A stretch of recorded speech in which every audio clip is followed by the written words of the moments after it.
Yeah, ẹ káàbọ̀, ẹ káalẹ́ sà, ẹ káalẹ́ mà. So, Yes, sir. à ń ṣe àwọn revision nǹkan tí a ti kọ́ sẹ́yìn wá láti lè gbáradì fún assessment tí a ní. Mo sọ fún wa pé assessment wa ó máa wáyé ní ọjọ́ Friday. So, a fẹ́ ṣe revision àwọn nǹkan tí a ti kọ́.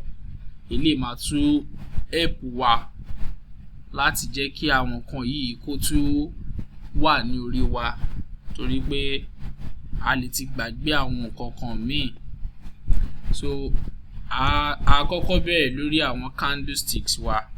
So ní class tó kọjá a ṣe revision lórí pin bar, shooting star, hammer àti inverse hammer.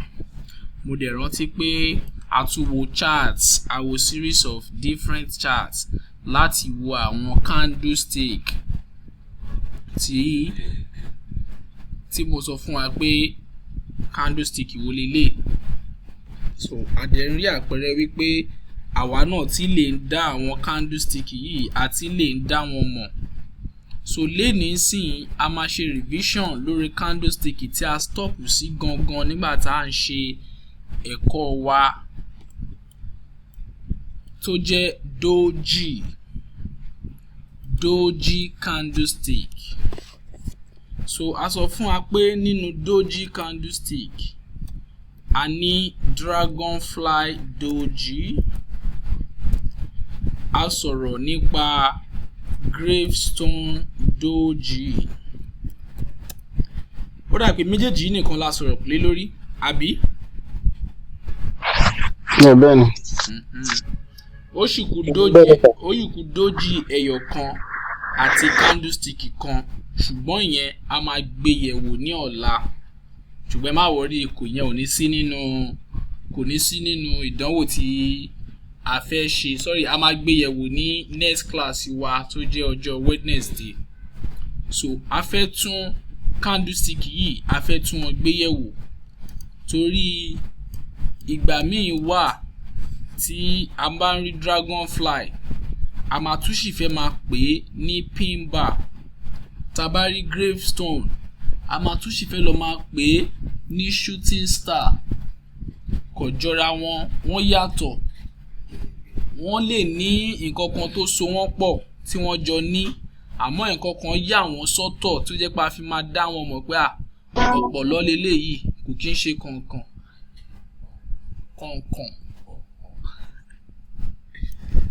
So dragonfly,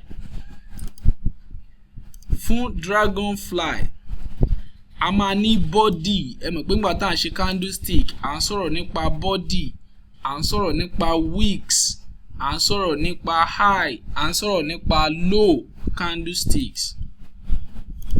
Fún dragonfly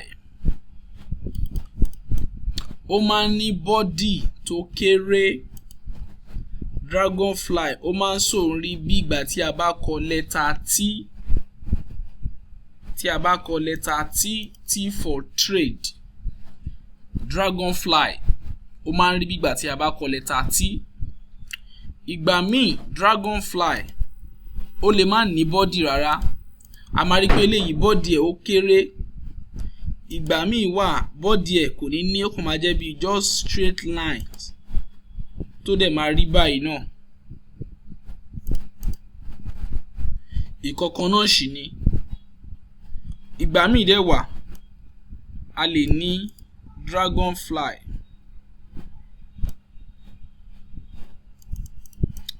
èyí tó jẹ́ pé ó tún máa ní wicks kékeré lókè. Ó máa ní wicks tó máa fẹ́ dàbí pin bar, tó máa ní wicks báyìí.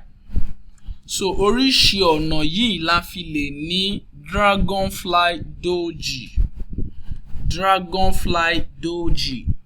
Mo dẹ̀ sọ fún wa wípé tí a bá rí candlestick tó jẹ́ dragonfly doji a ò tí ì ṣe nǹkan kan nínú trade. Lóòótọ́ ó ń jẹ́ kí a mọ̀ pẹ̀lú wicks ẹ̀ tó wà nísàlẹ̀.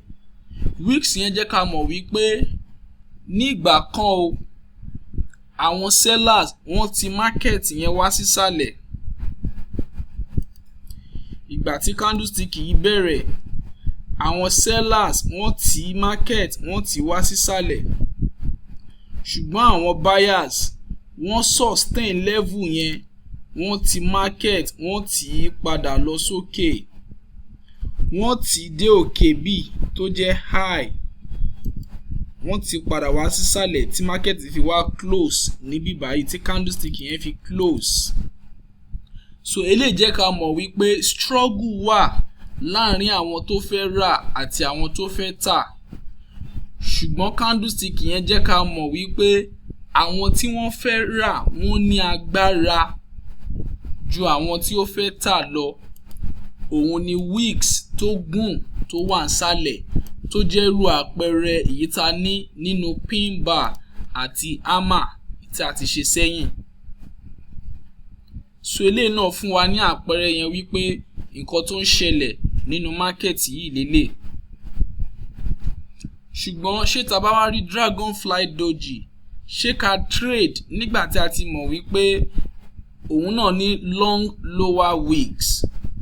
Rárá, a ò tí ní trade.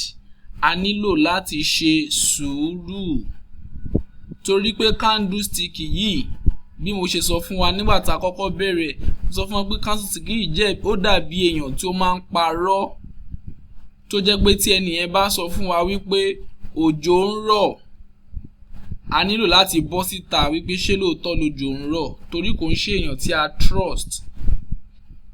So candlestick yìí ó jẹ́ candlestick tí a trust. A ti gbàgbọ́ wípé ó jẹ́ candlestick tó jẹ́ pé ó lè ṣìyàn lọ́nà nínú market. A wá fẹ́ ní sùúrù kí a rí candlestick tí a trust kó confirm nǹkan tí eléyìí sọ fún wa. Tí a bá ti rí candlestick míì tá trust tó confirm nǹkan tẹ́lẹ̀ ń sọ, a lè ṣe wá wọnú trade. Tá bá ti rí dragonfly doji, a kàn lè máa brace ara wa up wípé okay mo fẹ́ take buy trade. A ti ń gbáradì pé mo fẹ́ take buy torí pé mo ti rí dragonfly wípé ó dà pé àwọn buyers wọ́n ti wà nínú market. Ṣùgbọ́n a tún nílò láti tún ṣe sùúrù fún candlestick míì kó form kó confirm wípé okay àkókò ti tó báyìí a lè buy. Tí a bá wá rí candlestick bí àpẹẹrẹ ká sọ pé a rí bullish marabuzo tó wá tẹ̀lé, ẹ rí pé eléyìí sìn ó ti jẹ́ candlestick ta trust. Àkọ́kọ́ rí doji, dragonfly doji, a trust ẹ̀. A wá rí bullish marabuzo candlestick èyí ta trust, a máa ṣẹ̀ṣẹ̀ wá take trade. Àmọ́ tó bá jẹ́ wípé ìgbà tí a ń gbáradì fún buy, candlestick tí a wá rí tó tẹ̀lé ó jẹ́ bearish marabuzo. Ó jẹ́ bearish marabuzo. Kí ni nǹkan tí a fẹ́ ṣe? A fẹ́ kàn máa wò torí pé à ń gbáradì fún buy wípé a wá rí candlestick tó ń sọ pé sell. Ká wá kàn sáré sọ pé a ti fẹ́ sáré bẹ̀rẹ̀ sí ní máa sell báyẹn náà. Rárá, a fẹ́ ṣe sùúrù dáadáa kó tó di pé a change decision wa. Lóòótọ́ nínú trading èèyàn gbọ́dọ̀ wà flexible. Kò kàn ṣe pé mo kàn fẹ́ rò pé mo fẹ́ ran rí mọ́ pé buy dandan. Ṣùgbọ́n market ti ń show wa ní reason wípé kò sí buy mọ́ nínú market yìí. So tó bá kàn sáré change báyẹn, àwa náà kì í sáré change decision wa immediately. A sì fẹ́ farabalẹ̀ ká wo nǹkan tó sì ń ṣẹlẹ̀ nínú market kó tó di pé a change decision wa pátápátá. So tá bá ti rí dragonfly doji, a fẹ́ rí candlestick tó máa confirm movement ẹ̀ fún wa. Ó lè má jẹ́ marabuzo, kó jẹ́ hammer candlestick la máa wá rí tó máa confirm ó lè jẹ́ hammer candlestick la máa rí eléyìí a lè trust eléyìí ṣùgbọ́n a lè trust dragonfly doji a máa ṣe wá pé okay jẹ́ kí n ṣẹ̀ṣẹ̀ wá wọnú trade a ti mọ̀ pé ẹni yìí òpùrọ́ ni ó wá ń sọ fún wa pé federal government máa ti ń fún àwọn èèyàn lówó ní secretariat òun ti gba 50 million tóun o a kàn máa yín mú ni pé kí ni bóyá máa ń ṣe nìyẹn onírọ́ ni ṣùgbọ́n èèyàn tí a ṣe wá trust òun náà wá dé lágbájá o federal government ń fún yàn 50 million ní secretariat o òun náà ti gba tòun o ní kété la máa lánàá máa sáré dé secretariat torí pé a ti gbọ́rọ̀ láti ẹni tí a trust so èyí tó jẹ́ òpùrọ́ yẹn tí a believe lórí ẹ̀ so much òun ni dragon ara wọn nínú market òun ni dragonfly doji hammer ni candlestick tí a trust dragonfly doji ti jẹ́ ká mọ̀ pé ó dà pé báyìí fẹ́ wáyé o a sọ pé mo ti gbọ́ mò ń bọ̀ a wá rí eléyìí next and gba òótọ́ ni dragonfly ń sọ kò parọ́ lọ́tẹ̀ yìí o jẹ́ kí n ṣẹ̀ṣẹ̀ wá trade àmọ́ tí a bá ti rí bullish candlestick míì tó confirm nǹkan tí dragonfly yẹn ń sọ ó túmọ̀ sí wípé a ò ní trade kò pọn dandan wípé ojoojúmọ́ ni ká máa trade bóyá tiẹ̀ wá wà lójú screen wa fún bóyá bíi 5 hours a monitor chart a kàn observe kí ni àwọn nǹkan tó ń lọ nínú market ṣùgbọ́n tí a bá ti lè rí any solid reason láti lè fi wọnú trade a ò gbọ́dọ̀ ṣe kankan nínú market eléyìí ni dragonfly doji ìkejì tó jẹ́ gravestone doji ó jẹ́ ìdàkejì dragonfly àti ṣàlàyé fún wa tẹ́lẹ̀ ìdàkejì bíi pé tá bá tọ̀nù dragonfly yẹn tá tọ̀nù ẹ̀ upside down àlẹ́dẹ̀ má gbàgbé mo sọ fún wa pé doji àwọn candlestick eléyìí ìgbà míì wà tó jẹ́ pé wọ́n lè present ara wọn ní bearish colour ṣùgbọ́n má jẹ́ kí colour yẹn kí ó jẹ́ nǹkan tó máa fẹ́ ṣì wá lọ́nà ṣùgbọ́n tí a bá ti mọ candlestick yẹn tí a ti mọ nǹkan tó jẹ́ tó ṣe present ara ẹ̀ jáde a máa lè interpret information tó ń sọ fún wa bí mo sọ fún wa pé candlestick ó jẹ́ bí àrokò ni tí a fi ń read the market so eléyìí ìdàkejì eléyìí òun ni gravestone doji